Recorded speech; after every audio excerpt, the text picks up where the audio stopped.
वर्तमान बीजेडी होची दुईटी दल रे वर्तमान विभक्त होवा जाउची गोटे नवीन को बीजेडी आ गोटे होची पांड्यान को बीजेडी तबे जो ओडिसा रे जो आंचलिक दल सब अछंती ता भितरे बीजेडी रो भविष्य को आपण किपरे देखुछन बीजेडी रो भविष्य को मु बहुत भलो देखु नाही तार कारण होची जे आपण जो कहिले जे नवीन को बीजेडी आ पांड्यान को बीजेडी किंतु मोर कहवार कथा नवीन पांड्यान तो अलग नुहति एबे तो ये मात्र दिन को तले नवीन बाबू पांड्यान को पूरा समर्थन करी कहिसंती किंतु मीटिंग हो अलग अलग जगह रे नवीन निवास रे मीटिंग सखा भवन रे किछि मीटिंग होची होटल रे किछि मीटिंग होची या कोन प्रमाणित करूची सेटा विभाजन सेटा दल भितरे गोष्ठी कंदल एटा सत किंतु नवीन बाबू तो एबे कहिसंती जे जहाँ मीटिंग हम केवल शंख भवन हम होटेल ले ही परिबनी प्रभात त्रिपाठी इत्यादि को से घोर समालोचना कर दलू काट दिखाई तेणु कथा जे नवीन पट्टनायक जे दल भितर पांड्यान विरोधी बहुत अच्छा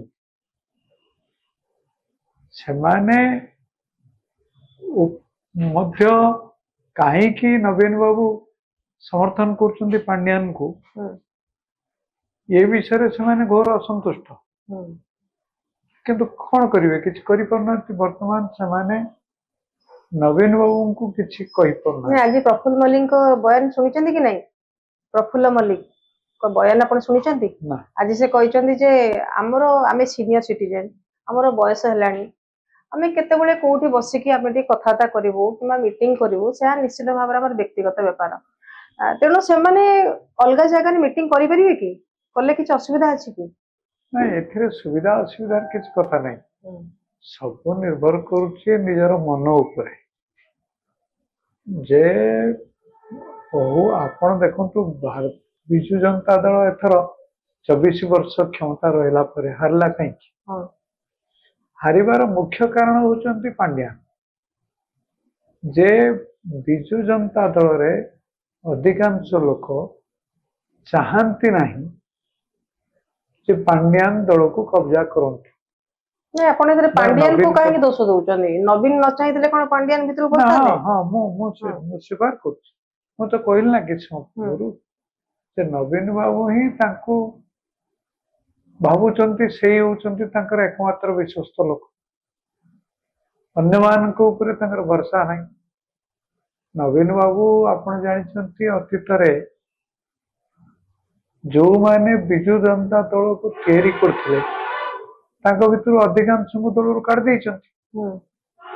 विजय महापात्र दल को तैयारी करिवारे प्रमुख भूमिका ग्रहण करथिले तांको से काट देले आपणकर रामकृष्ण पट्टनायक मरीगले सी भी ए दल गढ़ी करदे दिलीप राय मु निजे कारण जिते दल तैयारी है से भी से एमपी थी से बेले संगे मोर व्यक्तिगत भाव में गोष्ठीगत भाव में व्यक्तिगत भाव में मोर कथबार्ता जेतिकी लोक सबू नवीन बाबू तो दल को तैयारी करनथिले दल को तैयारी करथिले जो मानकर ना सब से मान को तैयारी करथिले किंतु तांको समस्त को गोटी गोटी करके से मुख्यमंत्री हला परे तांको सब बाहर कर देले तेणु करी वर्तमान धीरे धीरे जनकर तो किए गोटे विश्वासी होकर रहिबो तेणु विश्वस्त लोक किए विश्वस्त लोक किछि दिन धरिकी विश्वभजन मते हेइतले प्यारी महापात्र तांको मते सी भी मते बाहरले किंतु मु उठी कहबा को चाहूची आपण जेंते कहले अनेक राजनेता थिले जो माने कि नवीन बाबू निजे तांको बाहर करछन तापर आपण देखिचंती बहुत क्लोज रिलेशनशिप थिला प्यारी महापात्र को सहित सी मते बाहरले किंतु एते घटना घटिला 24 वर्षर सरकार टळी पड़ला पांड्यान गो बैक पांड्यान बोली कि नारा लगिला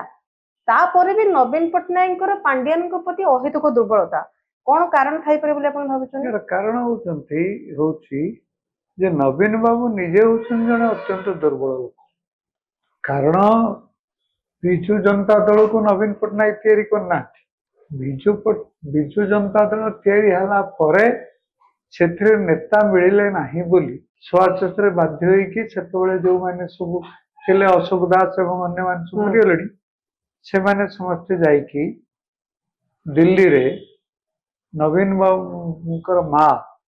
ବିଜୁ ପଟ୍ଟନାୟକଙ୍କ ସ୍ତ୍ରୀ ଜ୍ଞାନ ପଟ୍ଟନାୟକଙ୍କୁ କହିଲେ ଆପଣଙ୍କର ବିଜୁ ବାବୁ ତ ମରିଗଲେ, ତେଣୁ ଆମର ଦଳ ତିଆରି ହେଲା, ତେଣୁ ଆପଣ ଆପଣଙ୍କ ପୁଅ ମାନଙ୍କ ଭିତରୁ ଯୋଉ ପ୍ରେମ ପଟ୍ଟନାୟକ ଯିଏକି ବଡ ପୁଅ ତାଙ୍କୁ ଆପଣ ଦିଅନ୍ତୁ। ଆଚ୍ଛା। ଏବଂ ସିଏ ତାଙ୍କ ମା କହିଲେ ସିଏ ତ ରୋଜଗାରିଆ ପୁଅ, ସେ ରୋଜଗାର କରୁଛି ବୋଲି ଏ ଘର ଚାଲିଛି, ବରଂ ତୁମେ ଏଇ ପପୁଟା କିଛି କରନି, ପପୁ ମାନେ ନବୀନ ବାବୁ, ତେଣୁ ତୁମେ ତାଙ୍କୁ ହିଁ ନେଇଯାଅ। ତେଣୁ କରିକି ନବୀନ ବାବୁ ଆସିଲେ। ନବୀନ ବାବୁ ଜଣେ ରାଜନୈତିକ ବ୍ୟକ୍ତି ନୁହନ୍ତି। ନବୀନ ବାବୁ ରାଜନୈତିକ ବ୍ୟକ୍ତି ନୁହନ୍ତି, ରାଜନୈତିକ ବ୍ୟକ୍ତି ନୁହନ୍ତି, କିନ୍ତୁ 24 ବର୍ଷ ଧରିକି ରହିଗଲେ। ତା କାରଣ ଗୋଟେ ସୁଯୋଗ ତାଙ୍କୁ ମିଳିଗଲା।